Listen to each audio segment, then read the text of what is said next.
while I was sitting there, I thought the introduction is longer than my speech. Well, anyway, I'm going to introduce myself again. So, the reason I want to elaborate on the journey of my life is because it's going to be relevant to my latter part of my speech. And then, well, I was born the year of the pig. So tonight I'm glad you're not eating pig tonight. So that is the year of the pig, which is about 78 years ago. I was born in Shanghai, China. Now, even when I was a toddler, I don't know why I have an extreme good memory. And I remember the pre-communist Shanghai and the post-communist Shanghai. It's really very different. Then, from age 6 to age 13, I was in Hong Kong. Happened to be, I live in, right next to us is the living quarter of the British military officers. The colonial atmosphere was very deep at that time, is because I can watch the children of the officers, the British children, they can really bully anybody at will. So I went through that experience. And then, during my junior high, I had to join my father who immigrated to Vietnam a few years early. And that is really changed my completely view of the world. Because the Chinese, Vietnamese immigrants in Vietnam, they are so united. And they so selfishly help each other. And then they are really contributing to the host country. So that is really forming my experience as an immigrant to Vietnam. But during that time, Vietnam is in big turmoil. And then I actually personal witness coming back from school, the first monk in Malaysia, they burned themselves. I was there. And then during that time, there would be a revolt against the regime. And then afterwards, there are 4 to 5, they call the coups. The coups are basically made by very power-hungry generals. And there was student unrest and closing of school and riots on the street. Then really I have to smell a lot of tear gas. Then, because of the conditions, I went back to Hong Kong. And you know what? That is the cultural revolutions in China. And then in Hong Kong, it's not safe. Many people, there will be a lot of bomb blown off in busy streets. People die. And news broadcasters get murdered. And then police stations have sandbags to protect themselves. And then, because I live near the main protest area, you know what? I smell a lot of tear gas again. And then after high school, I came to the United States. I don't know. I chose a school called UC Berkeley. And then at UC Berkeley, there are a lot more tear gases and more curfew. That even at that time, might involve with the Chinese American students, they're in uproar because they came from different environments. But however, all of a sudden, one common cause get everybody work together is basically the 钓鱼台 incidents that really get everybody have a common goal, so they can get together. But however, at that time, I witnessed the struggle of changing perceptions, because the whole major society consider us to be people in restaurant business, in grocery store, laundry business, and everything, even though we are already ready for high tech. Then later on, I started my business. Is because at that time, immigrants, because of their fear of the glass ceiling, they actually are more willing to start business. So I started a business in semiconductor, and then that is something that a lot of people are starting at that time to be more creative and more daring. They start their own business. So therefore, that is the time, as Asian Americans, I created an organization called Asian American Multi-Technology Association.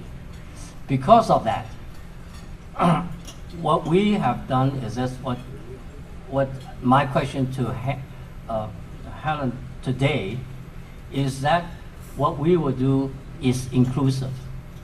We have the president of the organization take turns with Korean president, and then Vietnamese president, and Chinese president, Japanese president, and then we try to diversify as much as possible, and then the rotation keep on. So therefore, that organization lasted more than 40 years. And then in by the 1980, I sold my company and then get into real estate business. And then I said, well, US is very mature, so I moved to Taiwan. When I moved to Taiwan, they just eliminated the martial law. And then when they eliminated martial law, everybody can really, the democracy forming at the early stage is all the frustrated people come on and then have a lot of protests. And then, you know what, again, I was nearby. I had to smell more tear gas.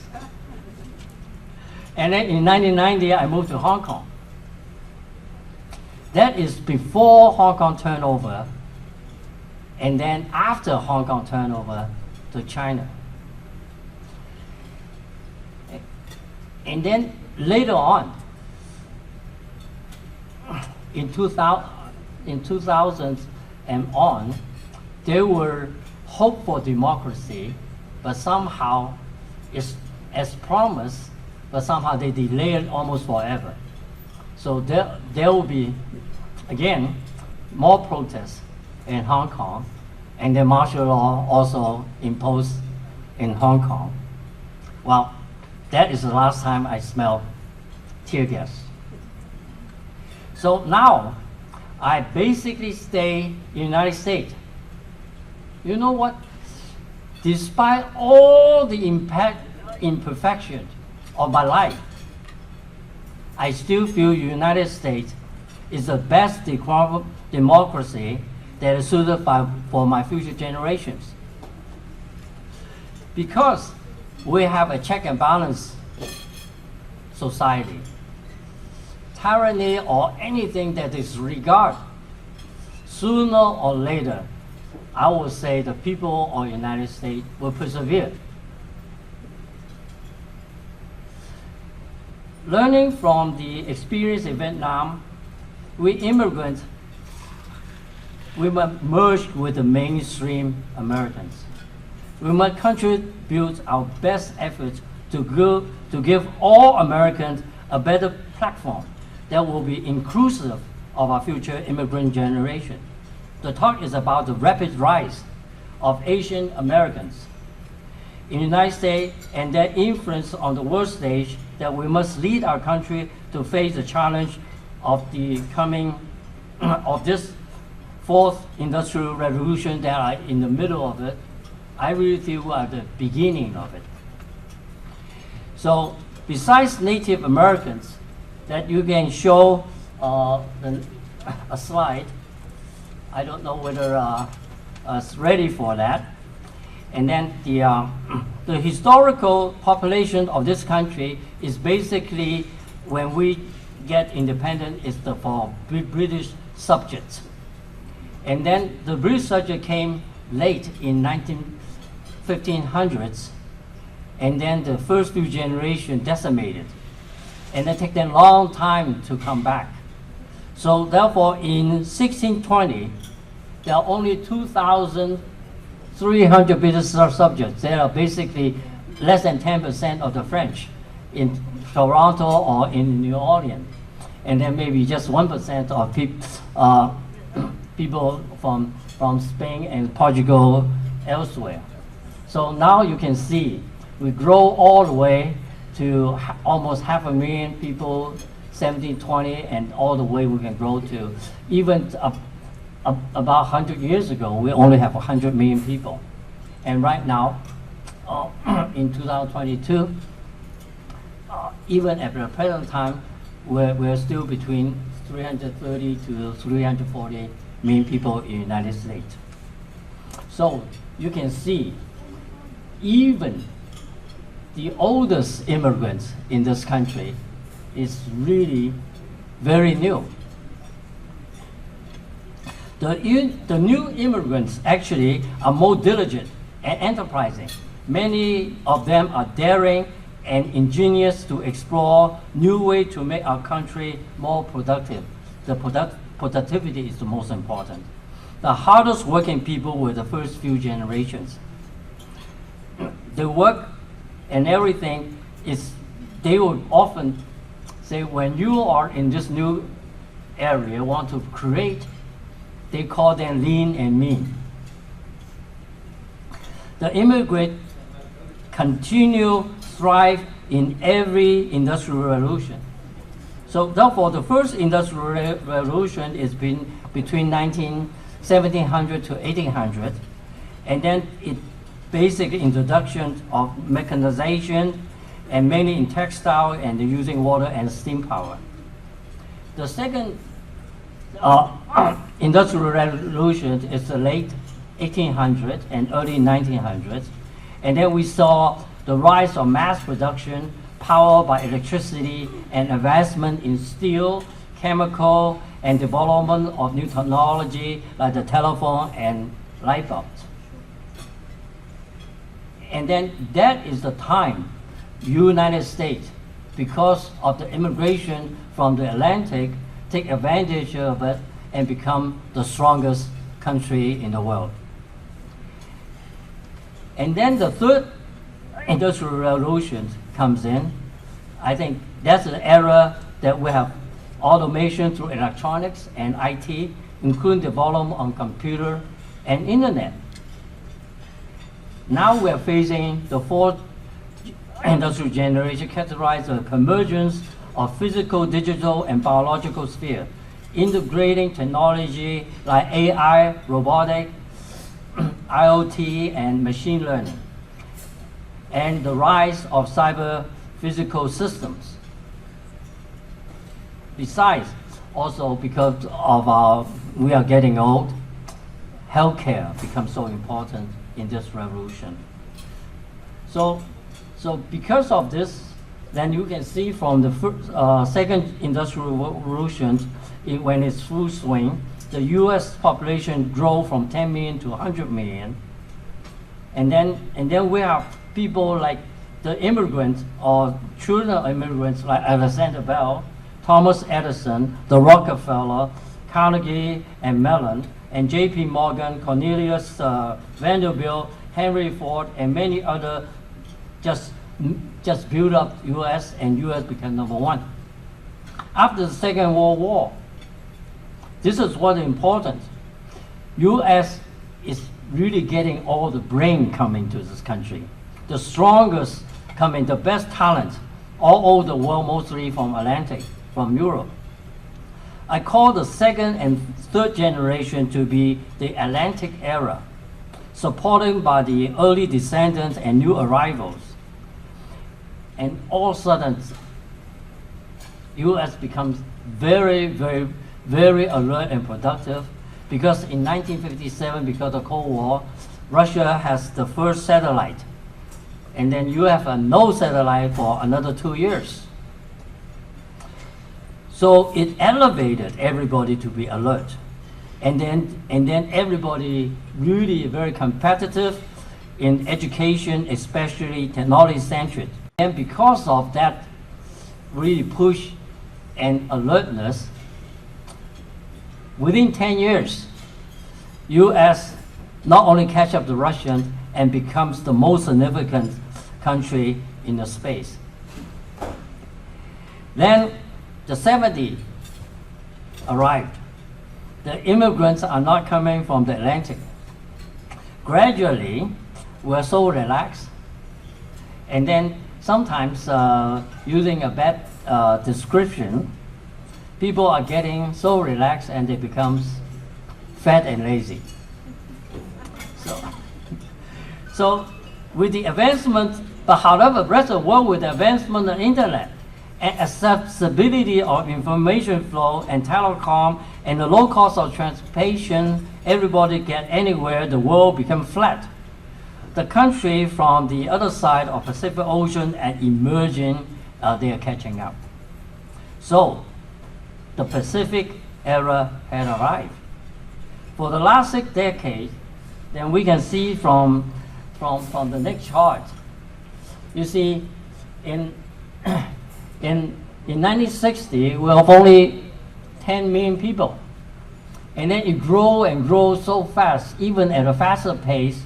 And right now, estimate about 28.5 million Asian Americans here. Then according to the Pew research, the population of 2050, we will be the largest immigrant group in the United States, bypassing the Hispanic. So by then, I think the update is that we will be at least 12.5% of the total population in the United States, and by then we will have way above 40 million people over here. 40 million people means a lot, because we are 40 million people of the most influential group of this society. If you look at the next chart, you can see that average college graduate for Americans is only 34%.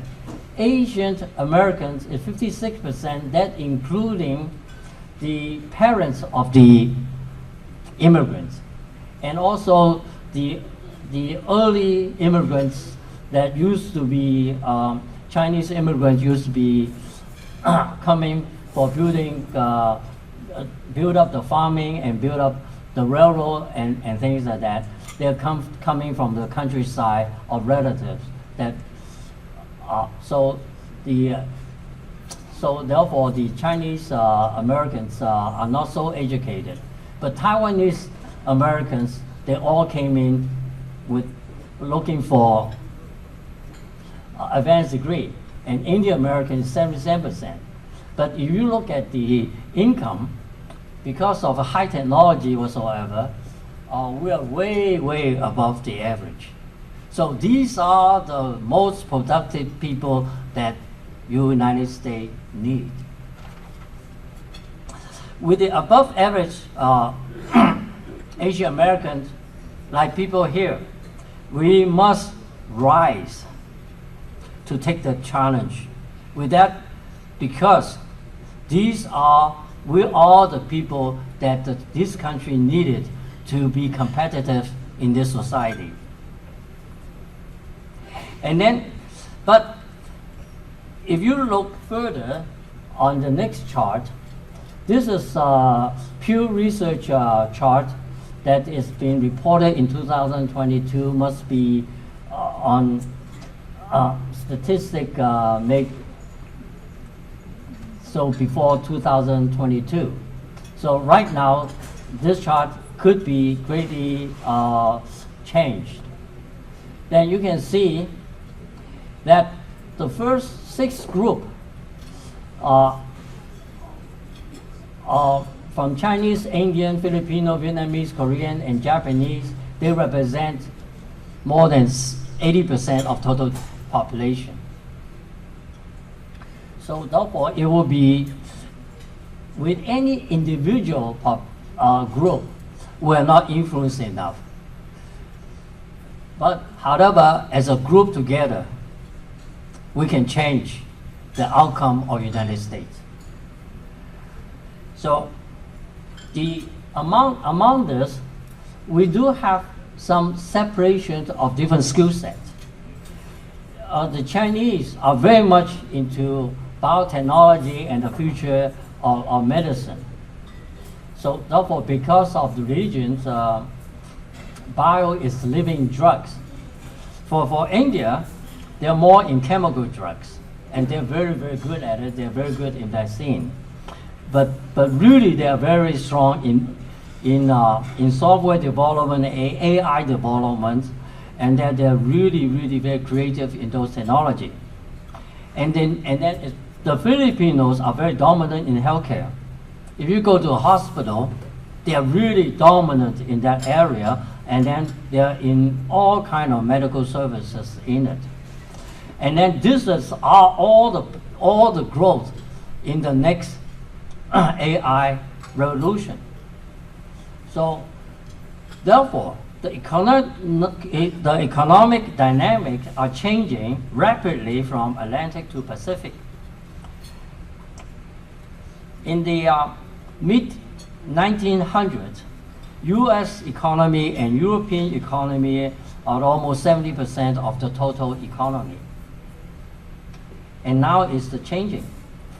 According to Goldman Sachs report on world economy, the next slide, we can see from here that USA and Europe are actually, they're using the present value of money. China and India will already surpass USA and Europe combined. And then the Asians, if you add all the Asian countries together, will be 170 to 180 billion dollars. And then just the US plus the Asian countries will be 70% of total economy of the world. So therefore, it really is the time that US and Europe were dominating the whole world in the at the height of the Atlantic era. This is Pacific era, and then we have to be very, very much to be reckoned of. Nowadays, India and China produce 5 times more college graduates than the United States. And the students are basically in the right major. They all study things that are relevant for the future industrial revolution. So therefore, basically, the momentum is on the Pacific. So at the present time, when the demographic change, when the influence of business change, who will be the one can broker the future economy? It have to be somebody who will have the same heritage coming from the Pacific. And then Asian Americans were definitely relevant in this. And then I think in the short term, I asked quite a few like ChatGPT and Germany and things like that. In short term, 20 years, we might have 80 Asian Americans in Congress. In the midterm, definitely we'll have presidential candidates, and then it's very, very, very possible. And then I think in 40 years, people say we might even dominate the whole political structure. But we're not looking for domination. We're looking for integration. We want everybody together.